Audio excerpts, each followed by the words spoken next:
Hello and good morning. We are now starting the video conference call for ENGIE Brazil Energia's third quarter of 2023 results. I'm Adriana Wagner, Investor Relations Analyst for the company, and I would like to make some announcements before we begin. At this moment, all participants are on listen-only mode. Later, when we start the Q&A session, participants will be able to send their questions using the Zoom QA tool. Please note that this video conference is being recorded. Our files results release are available on our website at www.engie.com.br/investidores, along with the ITR and other documents filed together with the CVM yesterday, where detailed analysis of financial statements, operational results, ESG indicators, and progress in the implementation of new projects, among other highlights in the period. Before we proceed, we would like to clarify that statements made during this video conference regarding the company's business outlook should be treated as predictions depending on the country's economic condition, the performance, and the regulation of the electrical sector, among other variables, and therefore are subject to change. We would like to remind journalists that if they wish to ask questions, they can do so by emailing them to the company's press office to present ENGIE Brazil Energia's performance in Q3 of 2023. We have Eduardo Takamori, Chief Financial Officer and Investor Relations Director, Rafael Bosio, Investor Relations Manager of the company. Now I will hand it over to Takamori. So we have 113 participants. Well, good morning to everyone. Good afternoon. I'm speaking from our headquarters in Paris. I hope that this connection helps us. Now, when we go to our main slide, with no further ado, we would like to talk about the adjusted EBITDA. There was a significant increase of 23.5%. It went to 1.4 billion to 1.8 billion, and you can see the main drivers of the results. So where the transmission segment results. And number one, I would like to clarify something. The 318 million BRL, 50% was because of the increase of the RAB, because during the same period last year, part of the assets were under construction. And now we have all of our assets in operation. So part of the 318 million are part of the increase in revenue, and approximately 270 million come from the IFRS adjustment. This is during Q3 last year. We recognized a cost increase, and this goes directly to the results because of our accounting procedures.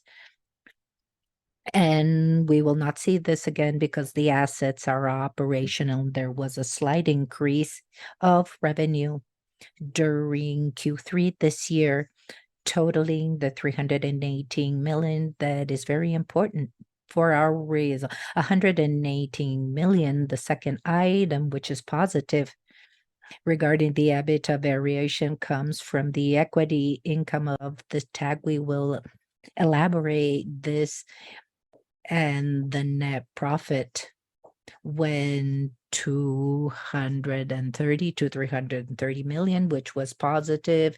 And finally, the third element here that justifies the EBITDA variation is the result of the sale of Pampa Sul subsidiary, aligned with our decarbonization policy. This is part of the controlling company's target, and with this we lose a long-term revenue, but we trust that we're on the right pathway. We are reassured. On the right-hand side here, we had the adjusted net income from 709,929,000, over a 30% increase quarter on quarter. And we also have the positive effect of a lower depreciation and amortization because we sold Pampa Sul. We do not have this asset associated, and a combination of a drop of increase of financial costs. That number one was based that would be we had a 33 million, and it is adjusted by the IPCI, and it is adjusted amongst quarter, and the net result of financial expenses was positive 40 million. We had a drop in financial expenses, and the net income was 40%. So this is why we have the 43 million reais of financial results. And when you have a higher base, you pay over the net income. On our next slide, here we can see the main highlights. From our business point of view, number one would be we announced to the market the expanding of the portfolio diversification with the acquisition of 5 photovoltaic complexes. On Wednesday, we analyzed these events, and we were able to announce the debt, and this operation meets all the return criteria and risk allocation.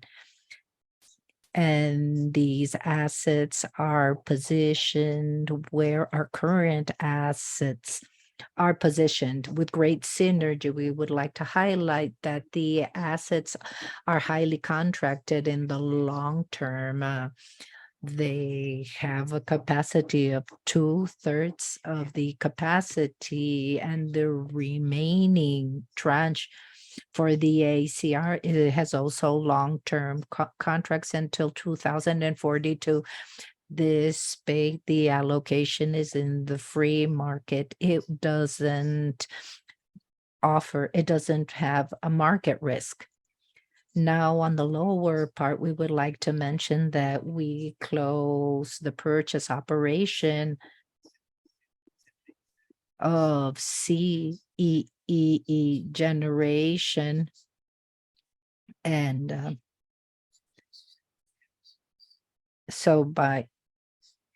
this increased 5 average megawatts to our company's portfolio, totally compatible with our business.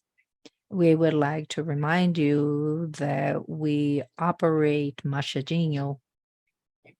And the last element here is that regarding Santo Agostinho, although at the end of 2023, we had 12 out of 70 wind turbines.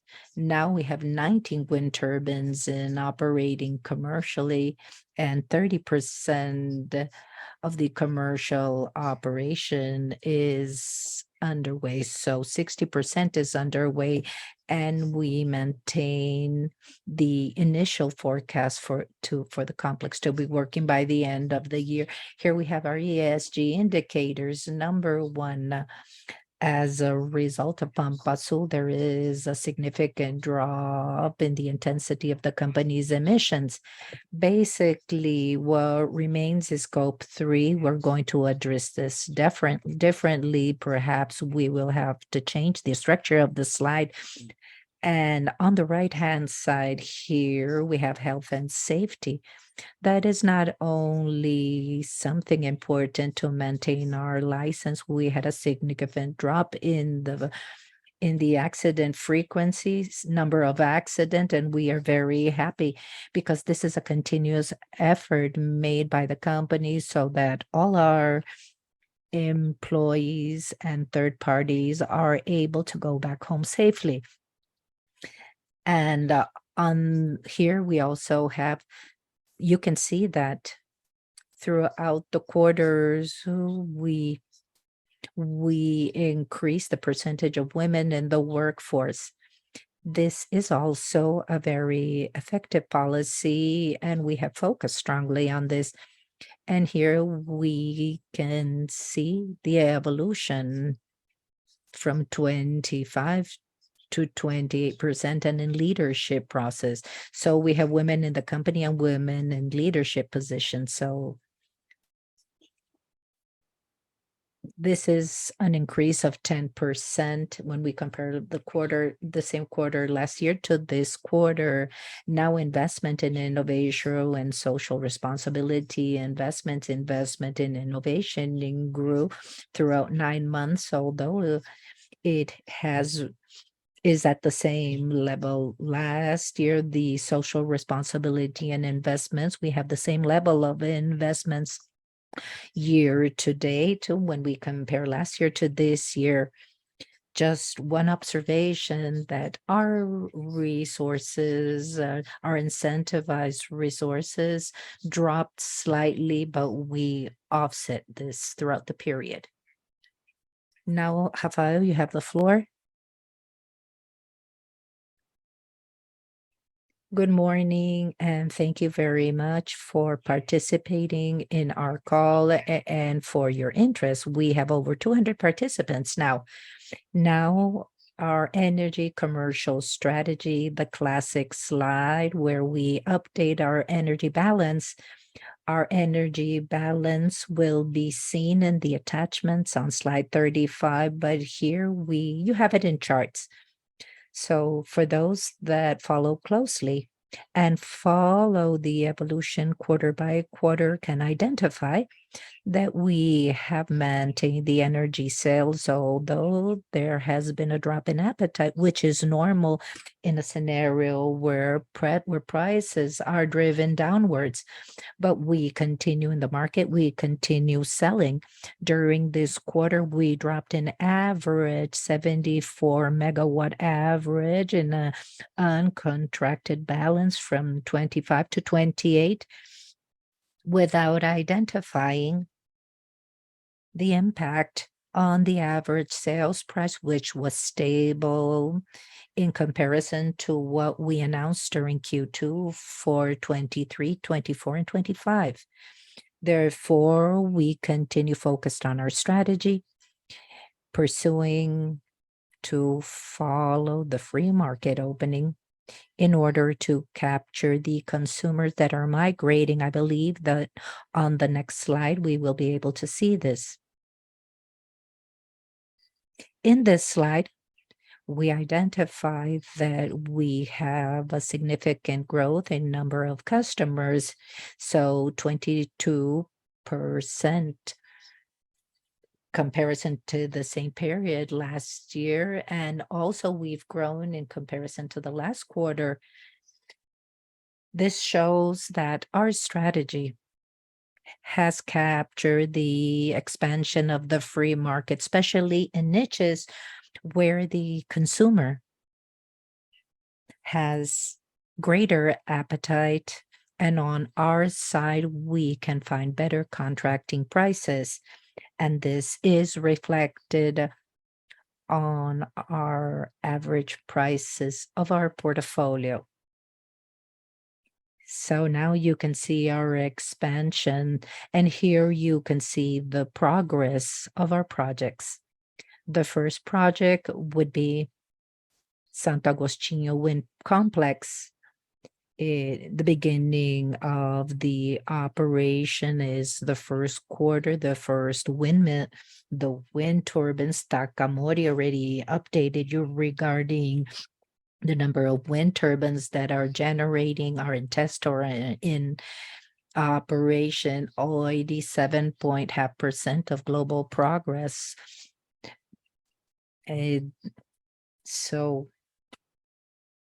And auxiliary works for access networks and substations 100% completed. This is operational 2023. We have Santo Agostinho, and now we have Serra do Assuruá, that is the biggest implementation complex from the ENGIE group in the world. which will become operational by the end of next year. So we are adding capacity in 2023 and 2024 with Serra do Assuruá. As you can see here, we started the concreting of wind turbine foundation and excavations for the transmission line. And on 2025, we will continue adding capacity to our portfolio with the Açu photovoltaic complex in Rio Grande do Norte with over 750 MW of installed capacity that and implementation began in July. This combo will add an additional 2 gigawatts of installed capacity, and this represents over 20% of generation that we will be able to deliver. And now our next slide. Here we see growth in transmission. And here we highlight that together with the diversification of our revenue, we have 2 operational projects, Gralha Azul and Novo Estado. And on Q1 of 2024, Gavião Real will become operational. That is a small project that we bought during last year's auction. Nonetheless, on the following slide, we have the lot 5, that is the Asa Branca transmission auction. We have over 1,000 transmission lines that will be added to our portfolio to broaden the diversification of our revenue that provides stability to our results. And finally, here you can see the Jirau HHP, where the controlling company has a 40% stake.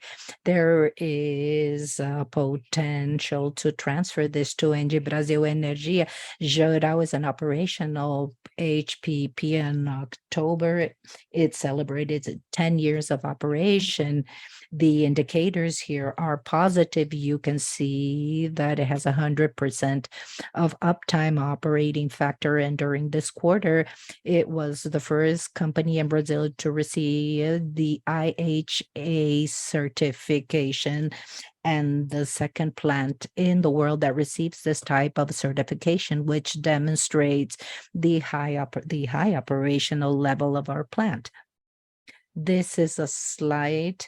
Well, it didn't change vis-a-vis the last quarter, is where we present the projects that are in a developed stage. They're not under construction, I would like to highlight, but they are waiting for the right moment, for right market moment to be developed, because the expansion cost and the implementation cost is above the long-term average price. But we must have a diversified portfolio of projects to be developed in the future, because when there is a positive turn, when the market changes, we have to be prepared to resume the growth of the company.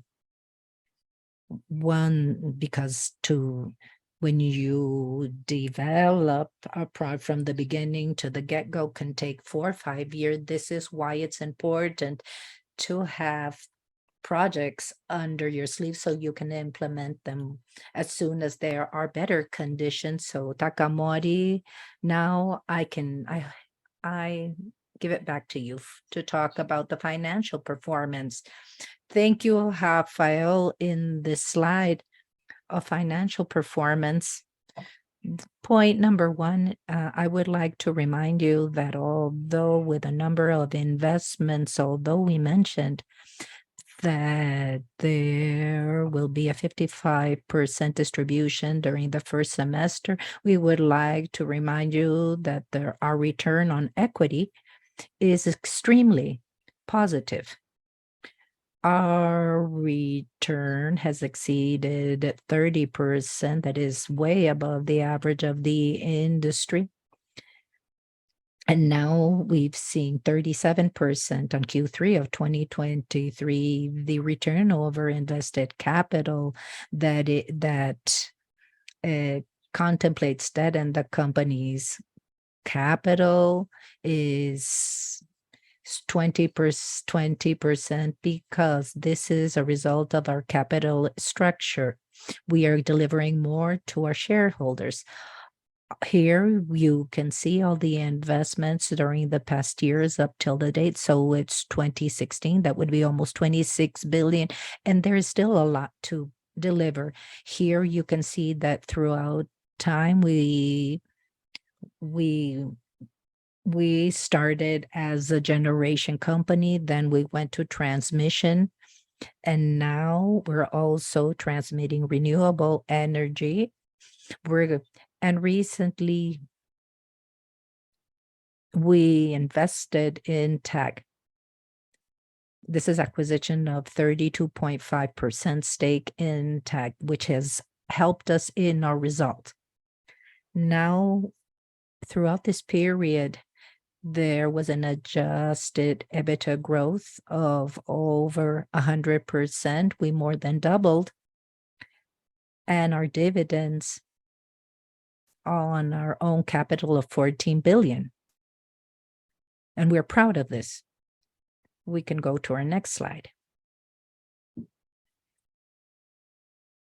This is a slide that has a number of bars, and sometimes it's challenging to explain it. In summary, we had a drop of 8.5% of our net operating revenue, and as Pampa Sul, the exit of Pampa Sul of our portfolio represents a drop of 162 million reais when we compare it to Q3 of last year. And out of these 8.5%, this accounts for 6%. This is how we justify the rest. The second relevant point here would be there was a financial asset remuneration higher. This is 59 million that are Jaguari Miranda assets, are generation assets. And this is the PCA variation causes this effect on our net operating revenue. Now our next slide, we have 39 million of drop because less hydro generation quarter on quarter, although with the positive impact of export in the beginning of the year. And here, these 39 million represent 1.5% of the variation of 8.5%. In the central bar, I would like to highlight a drop of 40 million quarter on quarter, basically because of the price and sales volume, which dropped.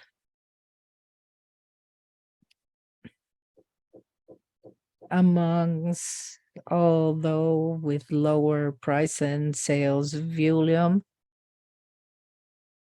here you can see that we have been successful in the management of our portfolio. And finally, I would like to highlight the dark blue bar of minus 65 million reais. That is a result of a drop of the revenue of our trading operations. We sold less, but this drop is not as important because there was a drop compatible to the purchase of our free trade. Therefore, the result was neutral, and it's generated a drop of 2.7 billion to 2.5 billion. Now, the result of equity income, here you can see our TAG. TAG does not make an announcement, but we're breaking this out so you can understand. TAG has generated an important result, a net income, which is important. Here we're breaking out a little bit the result. I would like to draw your attention. Number one, that the last bar, that is, here we have a net income of 1 billion reais during Q3. 1/3 of this 30.5% is a contribution to the EBITDA because of equity income. And here 320 would be the contribution to the EBITDA. How do we compare it to the it went to, from last year, went to 202 million to 320 million. So there was an increase, and you will see that in the upcoming slides. In the first bar, 2.37 billion of NOR. The most effect was the update of the transportation tariff. Here we have a 70% come from the update of transport tariff. We have less financial expense because of the drop of the CDI and the impact of our refinancing. And a fourth element, that although we have the benefit of transport and lower financial expenses, we pay more taxes. Because there's more revenue, we pay more taxes. Here we have a variation to 202 to 320. That would be the increase of 108 million reais. Here you can see the EBITDA change. The tag is in light blue. The first point that I would like to highlight is that the tag effect, here we have the green lines. This is the effect of the transmission distributed in 3 different sides. Now, the 2 extreme bars, this is where we have the IFRS.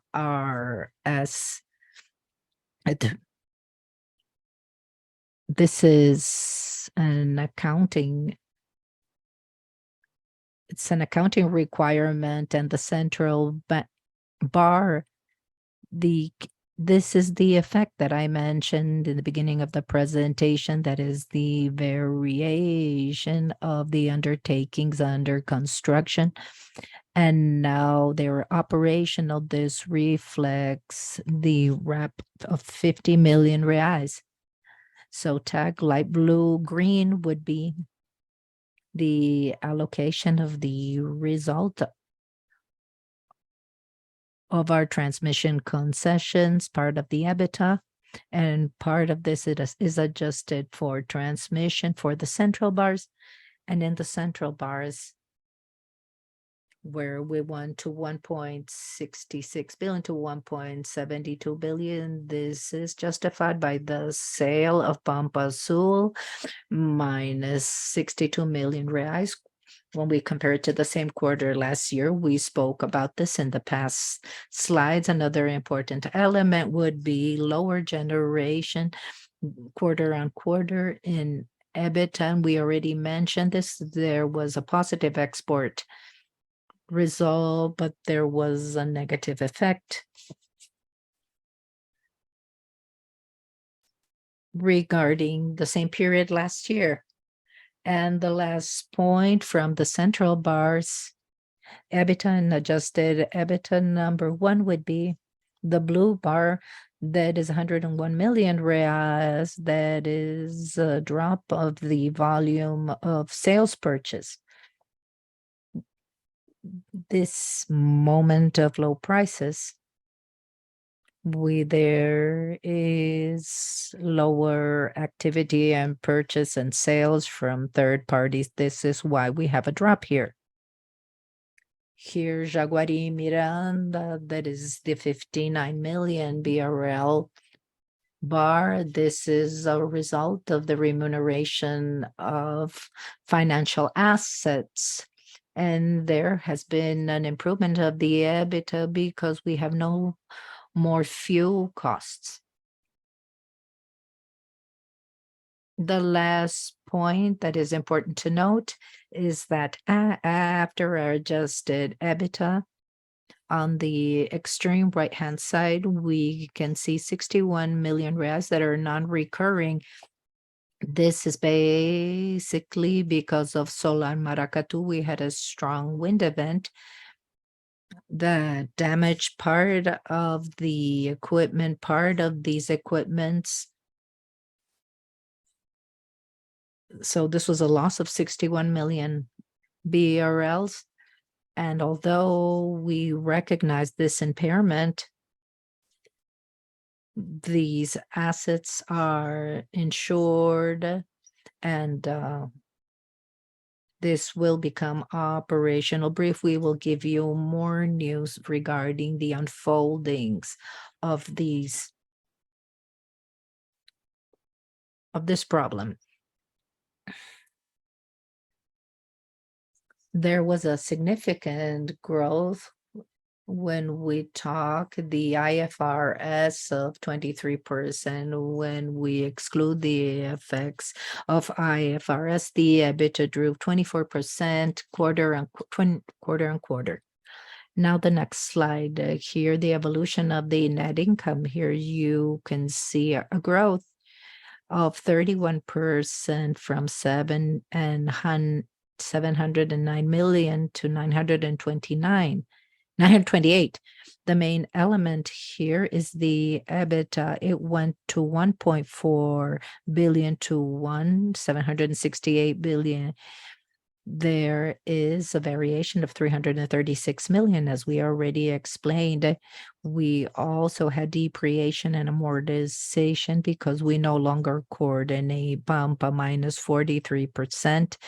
43, which is because of the increase of expenses and the net positive of revenue minus financial costs and income taxes here. And our results are 928 million regarding adjusted net income.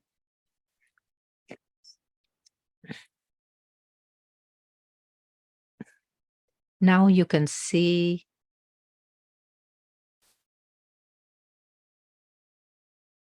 our debt balance starting 18.7 billion.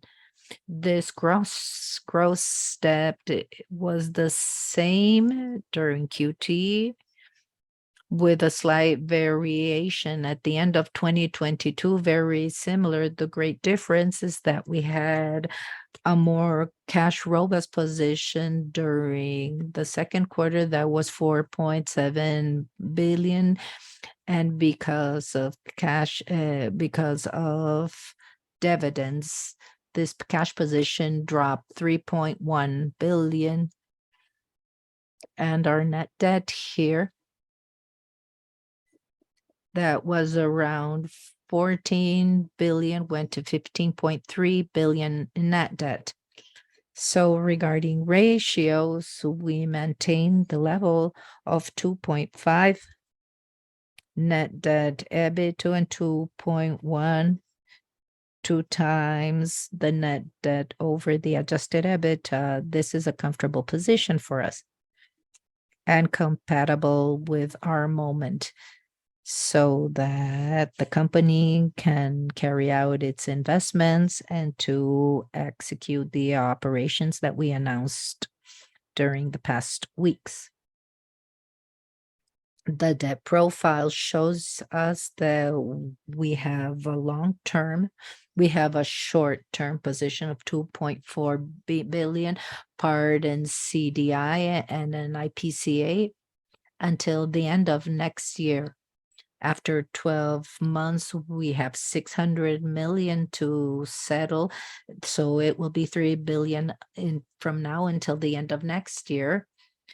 a profile that is adequate for our cash generation capacity, 2.2 billion, 2.3 billion in the upcoming years. And with IPCA structure, 80%, 10%, CDI, 9%, TJLP. So we are comfortable with our position here. And our next slide.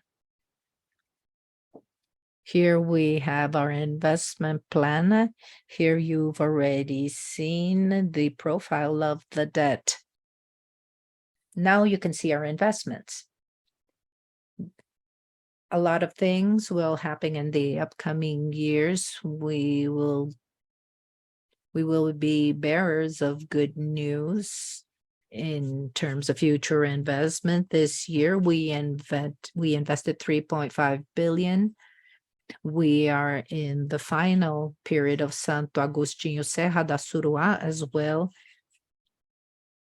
We invested over 1 billion reais throughout this year, and I would like to highlight for 2024, 6.9 billion reais in investment, which is compatible with our cash generation leverage level and all our track record of financial discipline and financial capacity.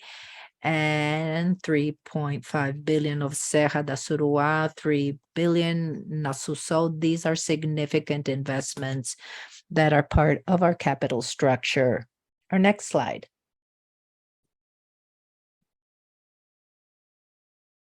Here we can see our dividend distribution.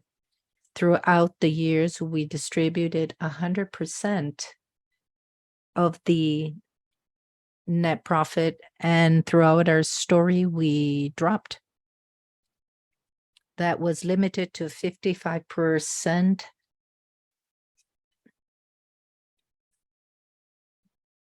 And here I would like to highlight that although we mentioned during the first semester 55% of payout, I would like to share with you that our track records are of financial discipline. It is natural that the dividend distribution should be compatible with our growth moment. You just saw a slide with the company's expansion, and these dividend policy has to be compatible in order to give a better payout to our shareholders. So these are our comments regarding the slides that have been presented. And now we can go to our Q&A session. And now we will please send your questions through the Q&A tool. Our first question, Taka, comes from Julia Zaniolo from Santander. She has two questions. I will first ask the first question. The TAG result, although excluding the non-recurrent effects, was positive. What are the expectations for the upcoming quarter? Should we expect a continuity of these levels of the tax results with financial results pressuring less the bottom line? Julia, it's a good question because TAG always surprises us. So it is something different to what we're used to deal with. TAG is an investment, and we do not give guidance for TAG. This would be a wild guess because we have a one-third stake in TAG, and TAG has its own management team. I really cannot share any expectations for the upcoming quarters. I do hope that it still provides us a lot of return. The second question would be, could you update over the interest and possibility that ENGIE has in participating in the next reserve auction? Well, ENGIE naturally, it monitors all the opportunity to contract energy in the long term, reserve capacity. All these auctions are observed by us. There is no special treatment. We are always trying to maximize the return over investment and to lower the risks. So we're always paying attention to this. Thank you, Taka, from Mr. Bandeira. That is an individual, and he said the company has not changed this dividend policy. When will you announce the payouts that have been approved and provisioned, and if there will be more profits this year? This is a good question, but we cannot share this right now because it depends on a number of factors. The evolution of the business and other investment opportunities that may emerge, capital. There are many things that can take place, and it would be very premature to give you dates or moments or give you values or payout percentages. So unfortunately, we cannot anticipate any or advance information. What we can, our distribution policy is unchanged. The policy, as you can see, the minimum payout of 55%. So we have the flexibility to pay 55 and 100%, depending on everything that Takamori just mentioned. This is a recommendation, and the board has to approve this, but the policy itself is to pay at least 55%, and this should not be changed.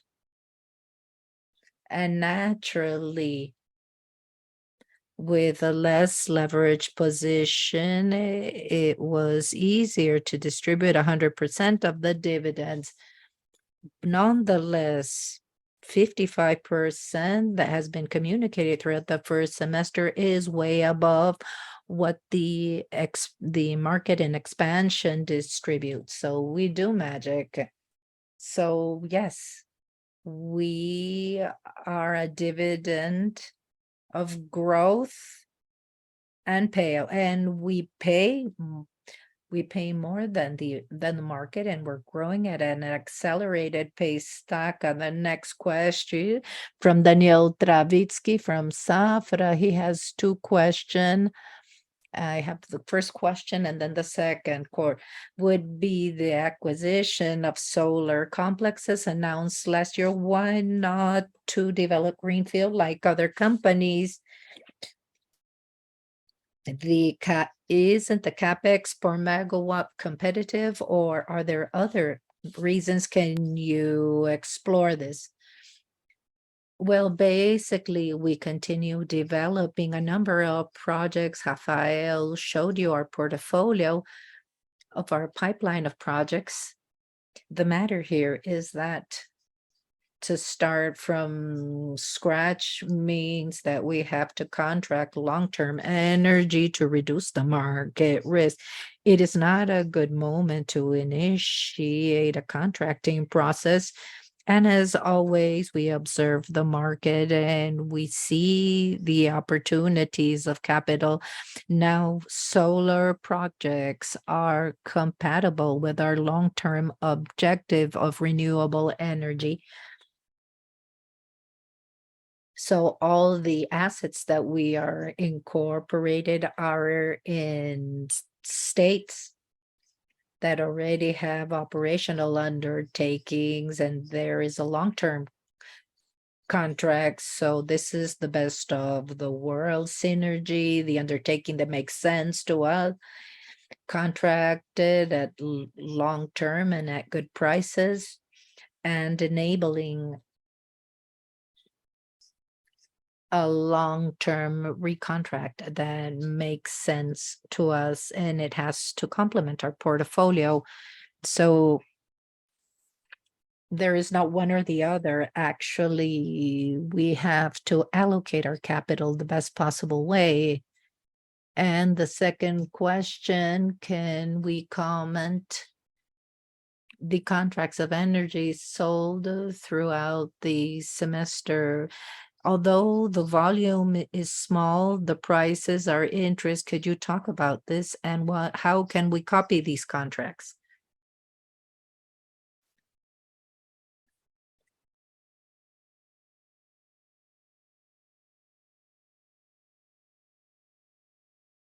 Okay, this is what I mentioned in the commercialization slide.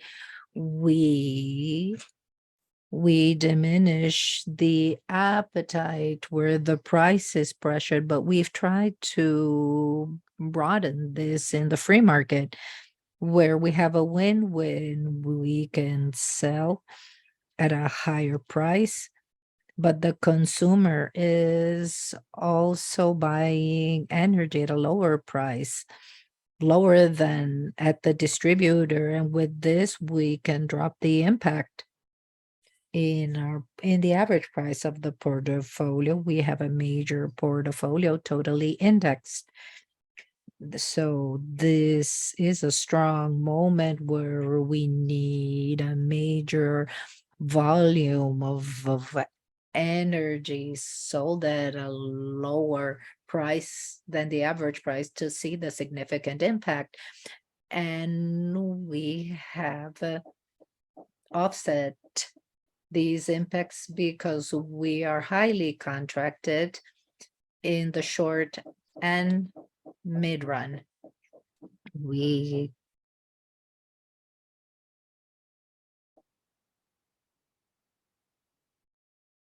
Thank you, Rafaela. The now Enrique Perecci, an analyst from JP Morgan, he asks about the capex during the first semester. The company invested around 1.9 million, and the year guidance is 3.5 billion. Therefore, he would like to know where does this slow down in our capex during the fourth quarter due to the level of leverage after the incorporation of Atlas Energy. Will there be a pause in the acquisition of new projects? Enrique, although we invested 2 billion during the first quarter, that we have the third quarter, we've invested part of this. We have Santo Agostinho that is in its final stretch that will need an additional investment to end the project. And part of the difference, more than half of the difference, is from Serra of Assuruá. This is a project that initiated the works. We will invest significantly in equipment during fourth quarter. So Serra do Assuruá will require a lot of investments by the end of the year in this. And about our leverage level, no, we don't expect a pause. We continue with our we are financially disciplined. We have a good balance, and if there is the right project with the right investment, with the right risk profile, we will do it with the best capital structure, respecting all the investment criteria. And this is the advantage of being part of a multinational group. Okay. We would like to remind you that the debt is only one part of the equation of our capital structure. We do not only do business with debt. Marcelo Sá, he wants to know what do you expect in legislation changes because the PL 404 died in theory. So because the Secretary Efrain said that the sector will be resetted. Marcelo.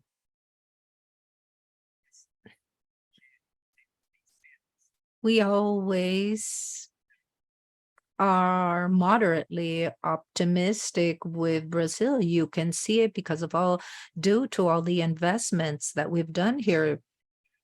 Although the PL 404 remained a long period of time in Congress, we know that the industry reset can be still a generic expression. It converge with some articles of the PL 404. We can have a new version. And well, we hope that something good comes out from all of these legislative discussions. We are counting with the market opening, correction of energy self-production.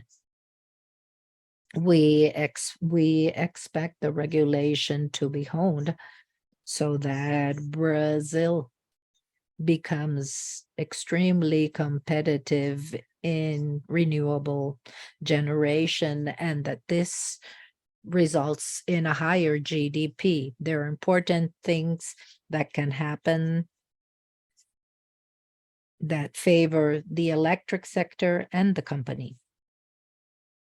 Another compliment from Marcelo Sá. What about the capacity auctions? If we have hydro projects that can participate, and what is the potential capacity? And if we have any idea what would be the demand of this auction? No capacity auction. We have two hydro projects, Salto Santiago, Fonte de Pedro, Salto Santiago are major machines. Here we have 2 wells available with over 700 mega. Salto Santiago and Jaguara. In Jaguara, we also have two existing wells. And we are constantly assessing the economics in order to enable these 2 projects. Yeah, these 2 complexes. This in total, they represent 1,000 mega, 700 one, 700 the other. Now, the auction demand, we always question this because we see that on one side, you have an absurd capacity of hydro generation, but recently, thermoelectric generation in some regions, you have to see nuclear generation availability. There are a number of things here.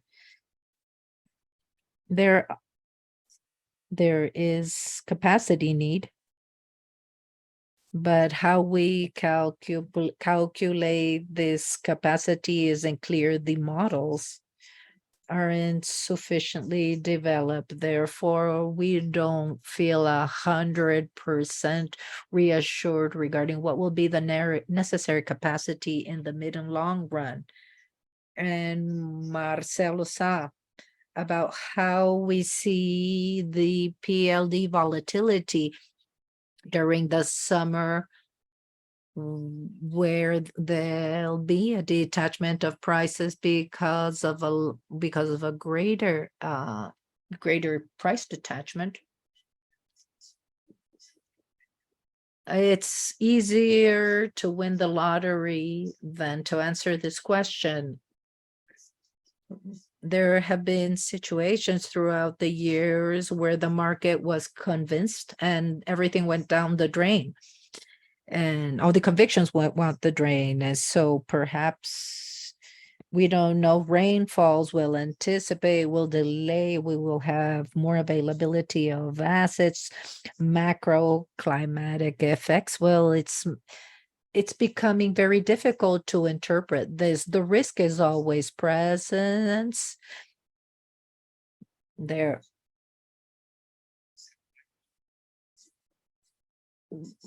can be a detachment, as there was a price detachment a couple of weeks ago, which was a major detachment. So it's very difficult to anticipate and to predict. Tarcisio Ramos, which is an individual, he said, with the investment of 3.5 billion this year and 3.8 billion next year, what will be your net debt over EBITDA during the next year? Good question. Connected to what I just mentioned here. The debt is a way of funding for investments. Historically, we've maintained our Fitch rating AAA. We will continue pursuing this. And for this, there are a number of directions of leveraging the most. We will continue pursuing this. There is no internal element and no shift of route that will deviate us. We also have the covenants with our higher debts or contracted debts. Therefore, we will continue with the same efficient management of our capital. And we also do not announce projections. We will not do anything that will threaten our rating. We will focus so that this doesn't happen. Diogo Bebe, now with the low prices in the short and middle run that affect the sales mix price and the trading operation, what can Engie do to maximize the results in this market moment? I believe that we have to manage our portfolio. It's something that we do to manage properly our customers, to approach the consumers, to get closer to our smaller consumers where we have greater margins. Nothing different from what we're already doing. We invest a lot in the efficient management in our capital and our energy portfolio, and to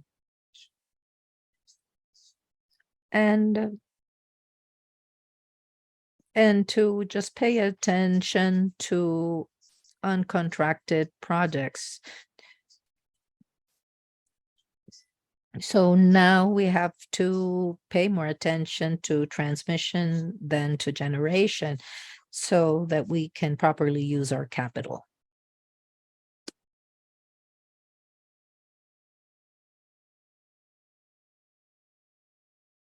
Thank you, Taka. The next question from Mr. Tarcisio Ramos, an individual investor.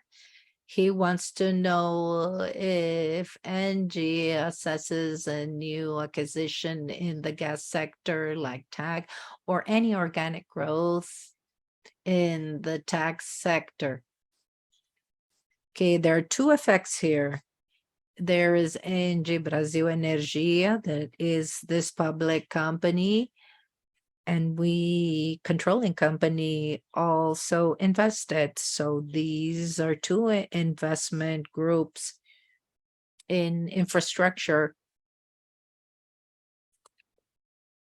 We don't see why we shouldn't invest more. The organic growth of TAG is something natural, but we are always discussing where are we going to invest.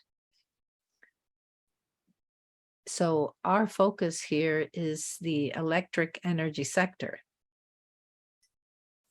I have no specific information to disclose, but we have two investment vehicles. This was something that I wanted to highlight. We have a number of questions that will be sent to the IR department. And if you wish to post questions, please do it through our Q&A tool. Fabio wants to know about the maintenance and operational cost of the solar and wind complex. Do you already have any statistics regarding the hydroelectric relation? And what about distributed generation and the improvement of technologies of off-grid batteries? What is your long-term view considering the risk? Now, well, your first question, I am going to have to do my homework because I don't have this answer on the tip of my tongue. Well, what we can say in EBITDA margin, we've seen greater in wind farms, but hydro energy, they're similar, but there's nothing that draws our attention. The second part, that of distributed generation is always a complex matter because the subsidy is high. So distributed generation, although it doesn't have a battery, damages the electric sector in it takes space. So why by PCH there is a lot of subsidies, so it is already a risk for the company. And not only for us, but in addition of being a risk for a generation company like us, the population bears the brunt because they can't pay it. But for example, individuals cannot install distributed generation. Number two is that even if we were successful in the regulation discussion, well, if you have distributed generation with off-grid batteries, you would have to invest in order to enable the off-grid batteries. This happens in some places in the world, like Australia, where you have a price that justifies the installment of battery. Chile is doing this, California, but you need market conditions for this to happen. Before reaching these moments, all the electric sector agents will coordinate to dispatch the best way and to better use your hydroelectric plant that is a gigantic battery. So there is a lot of space to optimize our system before carrying out a distributed generation with off-grid battery.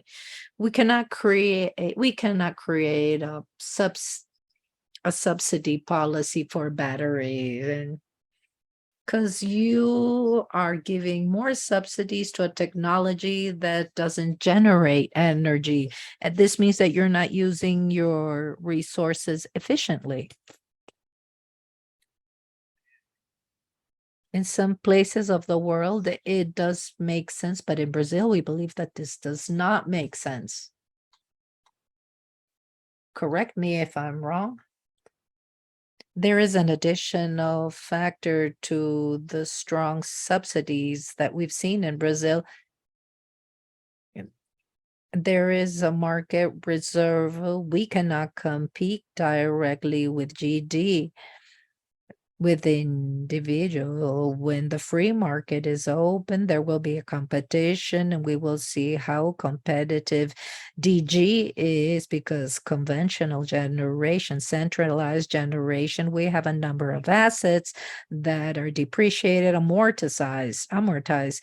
There is a competitive generation price to face DG. I don't know. Yeah, extremely timely. And it is an antidote for the amount of subsidies for distribution generation. In the market, you can optimize the existing resources. You can use all the idle capacity, price it adequately, and generate value to society with no new investment, which is excellent for everyone. This is a highly complex matter. We have a subsidized source with market reserves. No.